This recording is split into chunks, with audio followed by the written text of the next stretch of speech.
માગસર માસમાં આ રીતે કરો ગાયની પૂજા અને સેવા.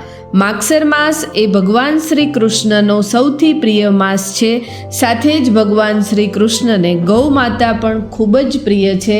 માટે જ આ માગસર માસમાં ગૌપૂજન અને ગૌ સેવાનું વિશેષ મહત્ત્વ છે. શાસ્ત્રો અનુસાર તો રોજ ગૌ સેવા કરવી જ જોઈએ, પણ જો રોજ શક્ય નથી તો આ માગસર માસમાં તો ગૌ સેવા અને ગૌ પૂજા એ જરૂર કરવી જોઈએ.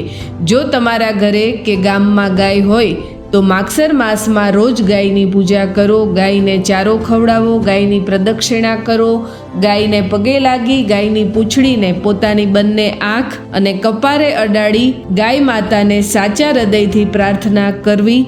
આમ કરવાથી ગ્રહની પીડા, આર્થિક પીડા, માનસિક પીડા, શારીરિક પીડામાંથી મુક્તિ મળે છે. આખો માગસર માસ ન થઈ શકે તો એકાદશી, આઠમ કે અમાસના દિવસે ગાયની પૂજા અને સેવા જરૂર કરવી જોઈએ. જય શ્રી કૃષ્ણ.